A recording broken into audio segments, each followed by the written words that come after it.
It's Cougar Sports Saturday. That's caught!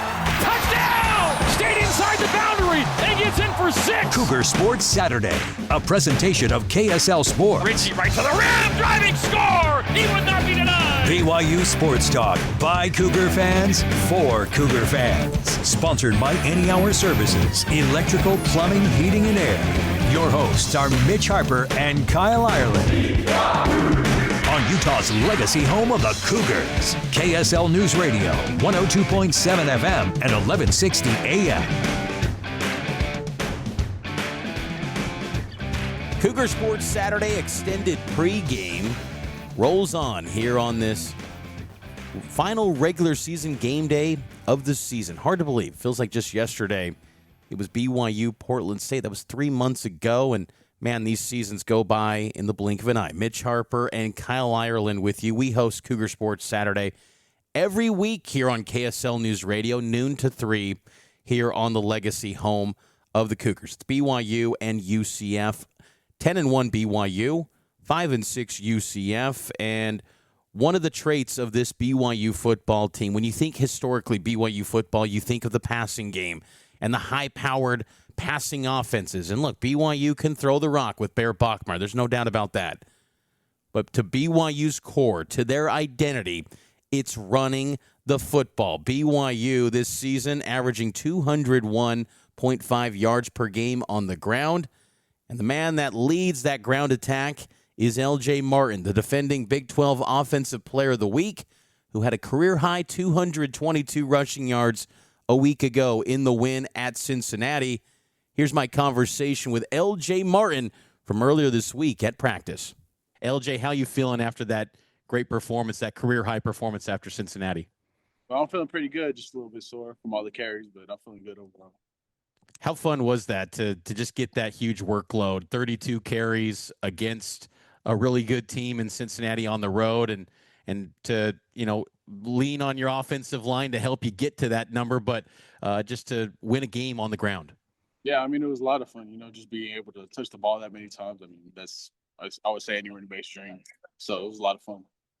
When you have games like that, do you kind of reflect back on all the work you put in, in winter conditioning and spring ball to get to those moments? Like, is all those little workouts where no one's watching, it's for moments like that, you think? Yeah, I mean, it definitely is. It's cool to go out there and put up a performance like that, but it just goes back to the hard work I put in. So just going into this week, I mean, nothing changes. I'm still going to put in the same amount of work because, you got to go out there and repeat it again. What's the areas of focus this week against UCF's defense?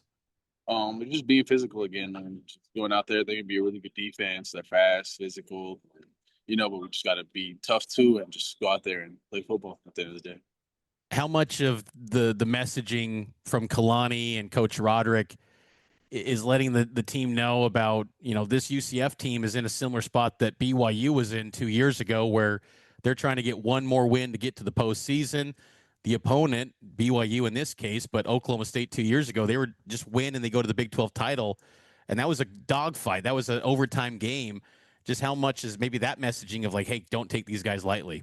Yeah, they mentioned that a lot. We know that they're in a very similar position. I mean, pretty much the same position, and they're gonna be hungry. They're gonna come out, give us their all, and with that, we got to go out there and give them our all. We can't look past them. We can't just go out there and think they're gonna give it to us. They're gonna try to do whatever they can to stop us to get that win, and we got to be able to do the same.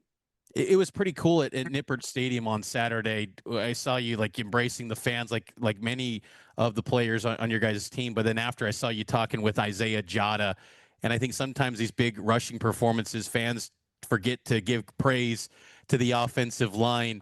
How appreciative are you, or maybe thankful, since that's the buzzword this week, how thankful are you to have an offensive line like guys like Isaiah Jada and Bruce Mitchell opening up holes for you to get those big games? Yeah, I'm very grateful. I mean, without them, the play doesn't get started, and that's for every play. So, just for them to be out there, they're the most unselfish group on the field. They won't do anything that'll make them record a stat, but I mean, they're the key of every play. So, for them to be out there and just doing that for me, and they're just really unselfish and just get things going. So I just love being around them. And how rewarding has it been to, continue to that relationship, have that blossom with Bear Bachmeyer, the quarterback, who's the second leading rusher behind you on this team? What can you say about Bear and what he means to this team? Yeah, I mean, he means a lot. Tough kid. You saw that in the game on Saturday, and he's doing whatever it takes to win. So we just have a lot of respect for him, and we're really proud of how he's played so far. How optimistic or confident are you that you and this group are tuning out the playoff noise and what maybe lies ahead and just trying to go 1-0 this week against a UCF team that's been competitive in many games this year? Yeah, just knowing that nothing's given to us yet. We haven't earned anything. We gotta win every game from here on out, and to be able to play another one. So it starts this week, and it's going to keep on going. And but it starts this week, so we got to give this game our all, and then we'll see how the rest goes. Galani was very complimentary of you earlier this week about how people on the outside are talking about you, maybe being an NFL guy, but you're not really focusing too much on that. I mean, is that something that's creeping in to your mind at all? Do you talk with the coaches about where your future stands after this season? How do you approach it? Or are you just not letting that really kind of capture any of your attention right now? No, I'm just trying to stay in the moment. It's been fun playing with these guys, so I'm just trying to enjoy the moment. Every opportunity I get, I'm just trying to enjoy it, and just spend the best of my time here, and just we'll see at the end of the season how things go and where I'll be. But for now, I'm focused right now on playing football against UCF.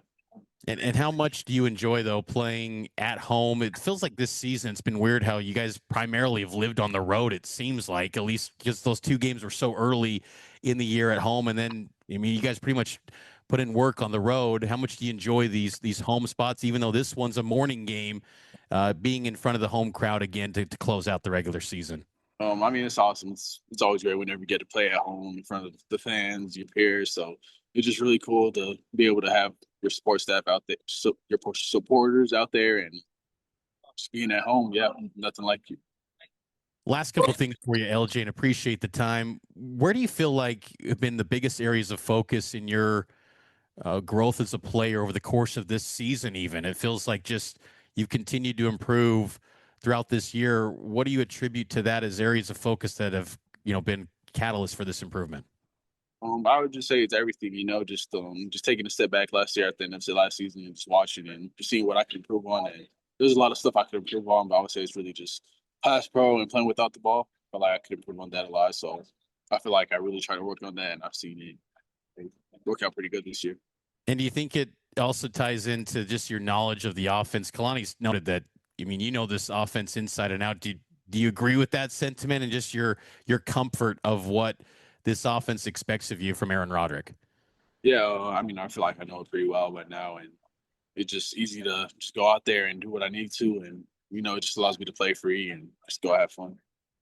And that's junior running back L.J. Martin. I hope that this is not his last home game in Provo for selfish reasons, Kyle. I hope that LJ is running it back next season, but I could also understand that if LJ says, you know what, I've put the best film I possibly can, I'm going to go to the NFL after this year. I think he has to entertain that thought.